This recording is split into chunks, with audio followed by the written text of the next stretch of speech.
में परमात्मा आए हुए थे। उस समय की एक कथा सुनाते हैं, परमेश्वर की सुप्रसिद्ध है। एक भक्त ने प्रश्न किया था, जब दास गांव गांव में घर घर में सत्संग करने जाता था।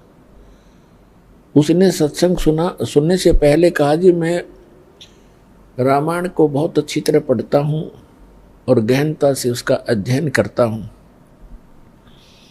मुझे एक दो प्रश्न ऐसे खटक रहे हैं जिनका मुझे किसी भी मंडलेश्वर के पास, किसी भी संत ऋषि आचार्य शंकराचार्य संत महात्मा के पास उसका उत्तर नहीं मिल पा रहा। उत्तर वो देते हैं अपने ढंग से, पर मेरी संतुष्टि नहीं होती। मैंने कहा, बोलो भाई बताओ क्या प्रश्न है आपका। उन्होंने कहा कि रामायण के अंदर मंदोदरी जो रावण की पत्नी और विभीषण, उनकी ऐसी वाणी है रामायण के अंदर, उन्होंने जो विचार व्यक्त किए हैं उस राक्षस नगरी के अंदर, ऐसे शुभ विचारों के ये आत्मा कहां से आ गई, इनको ये ज्ञान कहां से प्राप्त हुआ। मंदोदरी कितना समझाती है, विभीषण भी बहुत अच्छे वचन कहता अपने भाई को। ये विचार उनके पास कहां से आ गए, और पूरे श्रीलंका के अंदर कोई बोलनिया नहीं था। और दूसरा वो ये कह रहा था कि जैसे हम सुनते हैं कि समुद्र के ऊपर पुल बनाया, कभी तो हम किसी से सुनते हैं कि श्री रामचंद्र जी ने पत्थर तरा दिए। फिर हम ये भी पढ़ते हैं कि श्री रामचंद्र जी ने 3 दिन तक घुटनों पानी में समुद्र में खड़ा होकर के याद प्रार्थना करते रहे, अग्निबाण से फूंकना चाहा। फिर उन्होंने कहा कि नल नील आपके यहाँ ऐसे भक्त हैं जिनके हाथों में ऐसी करामात है, उनके हाथों से पत्थर भी नहीं डूबते। और नल नील ने पत्थर तरा दिए। कोई कहता है श्री हनुमान जी ने राम नाम लिख दिया पत्थरों पर, वो हल्के हो गए, तैरने लग गए। ये इस बिना सिर पैर की बात है। मुझे कोई संतुष्टि नहीं मिल रही। मैंने बहुतों से प्रश्न कर लिया, वो भले ही अपनी तरफ से उत्तर देने की चेष्टा करते हैं। मैंने उससे कहा कि पुण्यात्मा, मुझे भी पहला ऐसा हिंदू भक्त मिला है जो ऐसा प्रश्न करने वाला हो, अपने सदग्रंथों में जिसको शंका हो और उसका समाधान ना हो पा रहा हो। अन्य श्रद्धालु तो कहीं फंस गए हैं, कोई राधा स्वामी कहीं चले गए, कोई किसी के, कोई सच्चा शब्द सरसा। उन्होंने रामायण आदि पढ़ने की आवश्यकता नहीं महसूस हो रही। और शेष जो श्रद्धालु वो ब्लाइंड फेथ किए बैठे अपने गुरुओं पर। और एक आप हो जो ऐसी बात कही है जो प्रत्येक ने इस पर विवेचन करना चाहिए था। और इसके लिए यदि मैं आपको उत्तर दूंगा अभी, तो आपकी बुद्धि कैच नहीं कर सकती, क्योंकि आप बालक हो। अभी तो आप इस अध्यात्म मार्ग में प्रथम कक्षा के विद्यार्थी भी नहीं हो। तो सबसे पहले आपने सृष्टि रचना सुनना पड़ेगा। अब रात्रि में मैं सत्संग करूंगा, आप सत्संग सुनना, और वो आपके प्रश्नों का उत्तर उसमें मिलेगा। दास ने पहले मौखिक सृष्टि रचना सुनाई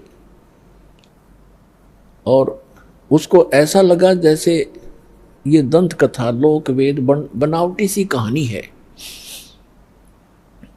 फिर दास ने सुनाया ये जो उसके प्रश्न का उत्तर था।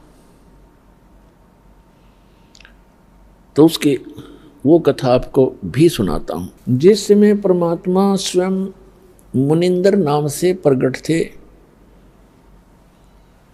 उस समय श्रीलंका के अंदर एक चंद्र विजय नाम का एक भाट था। भाट आपको पता होगा, जो राजाओं के घरों में जाते थे, बड़े बड़े नवाबों के घर जाते थे, उनकी प्रशंसा के पुल बांधा करते थे, उनको कथा कहानी सुनाया करते थे, उनको चुटकुले सुनाकर उनकी महिमा के पुल बांध कर प्रसन्न करके उनसे कुछ रोजी रोटी प्राप्त करते रहते थे।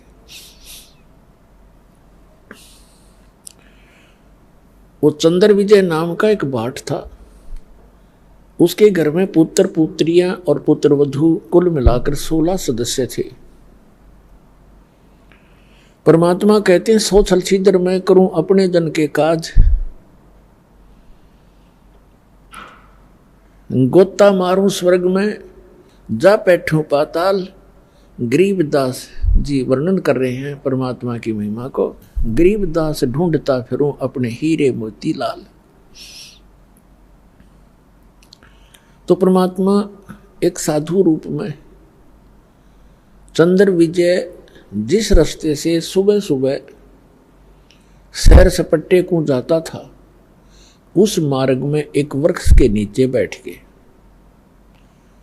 और पुण्यात्माओं, भक्त का एक विशेष लक्षण होता है कि साधु संत दिखाई देते उसकी आत्मा अपने आप आकर्षित हो जाती है। वो उसका सौभाग्य या दुर्भाग्य, वो असली है या नकली, लेकिन वो असली मानकर ही पहुंच जाता है। तो परमात्मा भी कहते हैं कबीर साहब के साधु दर्शन राम का, साधु दर्शन राम का, मुख पे बसे सुहाग, और दर्श उन्हीं को होत हैं जिनके पूर्ण भाग। कबीरा दर्शन संत के, परमात्मा आवे याद, और लेखे में वही समय, बाकी का समय बर्बाद। अब जो ही चंद्र विजय अपने निर्धारित समय पर सुबह सुबह बाहर निकला, घूमने के लिए गया, फ्रेश होने के लिए गया। जाते समय देखा कि साधु बैठा है अपना। वापस आते समय उन्होंने चरणों में प्रणाम किया और कहा, महात्मा जी, दास का यह मकान है, छोटा सा झोंपड़ा है, दर्शन दो भगवान, कुछ आहार करो, हमारा भी उद्धार करो।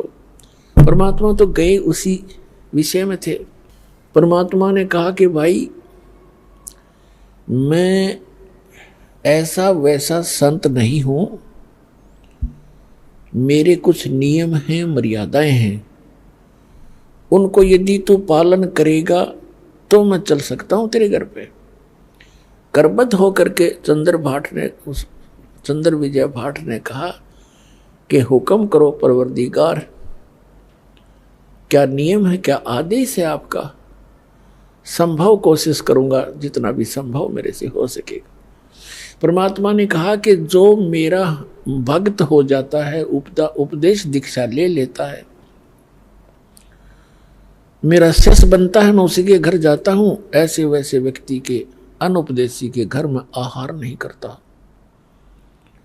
तो चंद्र विजय ने कहा कि भगवान, मैं तो शिष्य गुरु बना चुका हूं एक ऋषि को, और उसी ऋषि को गुरु बना रखा है और बहुत से हमारे साथियों ने। तो परमात्मा ने कहा, आपके गुरुजी ने किस भगवान की भक्ति बताई है? अब चंद्र विजय कहता है कि और भगवान कौन है? शिव जी, शंकर भगवान ही तो है सर्वेश्वर, और हमारे राजा भी भगवान शंकर के ही उपासक हैं। फिर परमात्मा ने उसको कहा कि भाई, तुम सभी भ्रमित हो,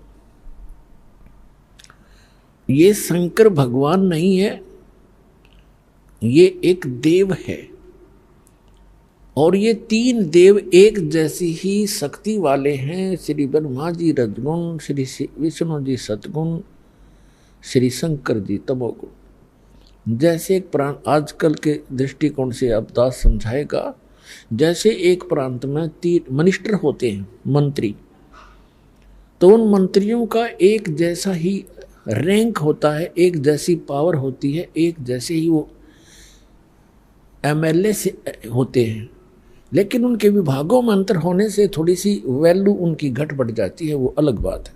फिर परमात्मा ने बताया, 3 लोक का राज है ये, ब्रह्मा विष्णु महेश, ऊंचा धाम कबीर का, बाणी बिरह विदेश।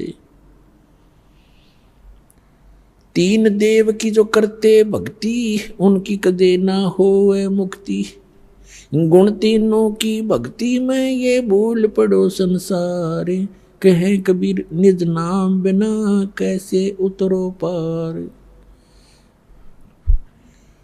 अब चंद्र विजय को कुछ बात खटकी। कुछ हटकर ज्ञान था, कभी कड़वा लगा कभी मीठा लगा। घंटा 2 घंटे डिस्कशन करने के बाद उसने निर्णय ले लिया कि भगवान आपका ज्ञान भले ही मैं पहली बार सुन रहा हूं पर आत्मा को खींच रहा है, कुछ अच्छा सा भी लग रहा है। शुरू शुरू में तो अच्छा नहीं लग रहा था। तब चंद्र विजय ने कहा कि भगवान दीक्षा दे दो दास को। परमात्मा ने उसको मंत्र दिया और कहा अब दर्शन दो दास के घर पे। तो चल पड़े मालिक। अब चंद्र विजय के घर रहे परमात्मा 2, 3, 4 दिन, प्रार्थना करके रखा उनको। सारे परिवार को बैठा लेते थे और सत्संग सुनाते थे, ज्ञान सुनाते थे। तो प्रथम बार तो केवल चंद्र विजय ने ही दीक्षा ली, बाकी सदस्यों ने नहीं दीक्षा ली, क्योंकि पहले बड़े श्रद्धालु व्यक्ति थे। दीक्षा ग्रहण बेसिक ना की, लेकिन ज्ञान सुनते रहे। परमात्मा चले गए, वो फिर कुछ दिनों के बाद फिर आए। उस समय तक चंद्र विजय ने सारे परिवार को तैयार कर लिया दीक्षा दिवाने के लिए। परमात्मा आए, पीछे उन्होंने सब ज्ञान पर डिस्कस किया और सब ने स्वीकार किया कि बात सारी सत्य है और समर्थ हैं ये संत, इनके दर्शन से ही आत्मा प्रसन्न होती है। जिन मिलते सुख उपजय मिटे कोटि उपाद, भवन चतुर्दश ढूंढियो वो परम स्नेही साध। और वो तो परमात्मा आए थे खुद।